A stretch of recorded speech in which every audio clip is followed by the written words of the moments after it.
अगर 8 घंटा पढ़ना मुश्किल लग रहा है ना, तो एक बार जरा 8 घंटे नौकरी करके देख लो, डेस्क वाली जो भी करके देख लो, पता लग जाएगा कि पढ़ाई करना कितना आसान है। और जो पढ़ते पढ़ते आप डीमोटिवेट हो जाते हो ना कि चलो कुछ और करते हैं, एक बार अपना पर्स निकाल कर उसमें पैसे गिन लेना, अपने आप पढ़ने का मन करने लगेगा। किसी ने भी बेइज्जत किया, जिस किसी ने भी धोखा दिया है ना, जिस किसी ने भी हाथ छोड़ा, जिस किसी ने भी इग्नोर किया, उससे बदला लेंगे। खुद से एक वादा कर लो आज की, जिसने हमारे मैसेजेस को अनसीन किया, एक दिन वो हमारी व्हाट्सएप डीपी देखने तक को तरस जाएंगे। जिसने हमारे मैसेजेस को अनसीन किया, एक दिन हमारी व्हाट्सएप डीपी तक देखने को तरस जाएंगे। वापस मिलने वो जरूर आएंगे, पर तब हमसे नहीं, हमारे पीए से टाइम लेकर जाएंगे। तो होता है कई बार ऐसा समय आएगा कि लगेगा जैसे अब कुछ नहीं हो सकता है, तो इससे घबराना नहीं है। कभी कभी गुच्छे की आखिरी चाबी भी ताला खोल देती है। ये दुख, ये दर्द, ये सब तेरे अंदर है। तू अपने बनाए इस पिंजड़े से बाहर निकल के देख, तू अपने आप में एक सिकंदर है।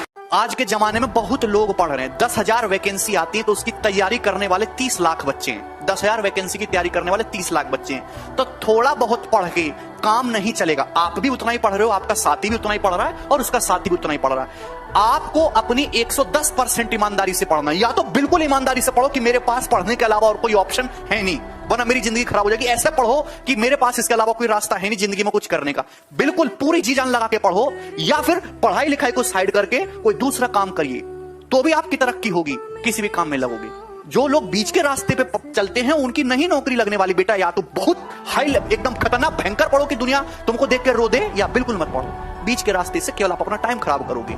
कल मैं आपको एक बहुत पहुंचे हुए संत से मिलाऊंगा, उनको बुलाया मैंने इसीलिए कि आप लोग भी उनसे मिले। तो वो बात करते करते 100-200 करोड़ की बात कह जाते मजाक। तो कल मैं बैठा था, ऐसे बात चल रही थी, तो उन्होंने कहा कर्म का फल नहीं होता। मैंने कहा अरे कैसी बातें कर रहे हैं आप, गीता कर्म का फल? बोले ज्ञान का फल। कर्म का फल ही नहीं होता, ज्ञान का। फिर एग्जाम्पल दिया उन्होंने, कहा मजदूर को देखो, ज्ञान का लेवल न्यूनतम है, कर्म बहुत ज्यादा है, तो फल भी न्यूनतम है। मैंने कहा ये तो मैंने सोचा ही नहीं। और पूरी 2.5 घंटे की फ्लाइट में उसी एक लाइन को मैं कैलकुलेट करता आया, सब कनेक्शन करता। मुझे एक बात पता चल जाती है, उसके बाद मैं R&D करना शुरू कर देता हूँ उस पर। 4-5 पेज का होमवर्क करके आया रास्ते में। एक बगल में भाई साहब बैठे थे, देख रहे थे बार बार कि एरो बना रहा है, ऊपर खींच रहा है, ये कर रहा है, रॉ का आदमी है। टफेस्ट एग्जाम है इंडिया का यूपीएससी, उसकी 2.5 लाख की फीस को हम 7,500 में कर दिए। बहुत बढ़िया, बहुत बढ़िया। ऐसे हम लोग को लगता होगा 7,500 बहुत कम है। एक लड़की ने कहा कि सर शाम वाले बैच को ना मॉर्निंग में कर दीजिए। हम कहे बाबू तो इतना सबके इंडिविजुअल से तो बैच ट्रांसफर नहीं, क्या प्रॉब्लम है? उसने कहा ना शाम में हमको दूसरे के यहाँ बर्तन मांजने जाना होता है। एक लड़का बेचारा नदी से बालू निकालता था और वो बालू को भरता था, फिर नाव बालू को किनारे लेके बेचती थी, और वो बालू भरता था, उससे मेरी फीस ले आया। हमारा हाथ कांप गया, हम कैसे फीस ले लेंगे यहाँ पर। सक्सेसफुल इंसान वो नहीं होता जिसने कभी फेलियर देखा नहीं है या जो कभी गिरा नहीं है। सक्सेसफुल इंसान वो होता है जो गिरने के बाद वापस उठा है, रुका नहीं है। एक दिन पढ़ाई ना करने का नुकसान आप जानते हो। आप जिस एग्जाम की तैयारी कर रहे हो उसमें आप ही जैसे, आप ही की जितनी काबिलियत वाले लाखों स्टूडेंट तैयारी कर रहे हैं। एक ना दिन जो है पढ़ाई करने का मतलब यह है कि हजारों स्टूडेंट आपसे आगे निकल गए। जो डेली बढ़ेगा एक भी बिना दिन ब्रेक किए हुए, क्योंकि जो कंसिस्टेंसी के साथ पढ़ाई करेगा, डेली के डेली पढ़ाई करेगा, वही सिलेक्शन का स्वाद चखेगा और वही आखिरी इंस्पेक्टर बनेगा। समस्या क्या है?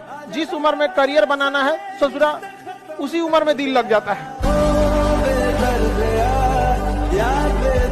वो गाने से कुछ भी नहीं होता सर। खुशियां बांटने की चीज है और दर्द पीने की चीज है। मैंने अपने जीवन में एक लंबा संघर्ष किया है। खाने के लिए भी सोचना पड़ता था सर। दिल्ली में जो DTC के स्टॉप है, यहाँ पे सोया हूँ, गुरुद्वारे में खाना खाया हूँ, एक होटल के बियर बार में काम किया हूँ। इस दुनिया में 95% लोग सपना ही नहीं देख पाते हैं, इतने कंजूस हैं। सपने में नौकरानी लेके भाग गए। जब सपने में ही भाग रहे हो तो कोई हॉलीवुड की एक्ट्रेस तो होनी चाहिए ना कम से कम, और 4-5 लेके भागो, उसमें एक लेके क्या भागना। और तुम्हारा ये पूरा जीवन तुम्हारे सपनों पर टिका हुआ है, क्योंकि जो तुम्हारा सपना उतनी बाहर तुम्हारी हिम्मत। ये तुम हिम्मत अलग अलग आदमियों में अलग अलग देखते हो ना, वो हिम्मत सपने से आती है, मोटिवेशन से नहीं आती, अंदर से आती है, अंदर से। डॉक्टर अंबेडकर कौन से मोटिवेटर को सुनते थे? उनके समय कौन सा यूट्यूब था? उनके समय था इंस्टाग्राम था? वो कौन सा स्क्रॉलिंग करते थे?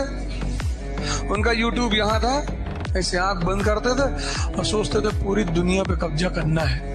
अपने जो तुम्हारा टाइम है ना, टाइम वो बहुत प्रेशियस है। तुम्हें ये डिसाइड करना है कि तुम्हें उस टाइम को लगाना कहाँ है। Don't waste in useless things.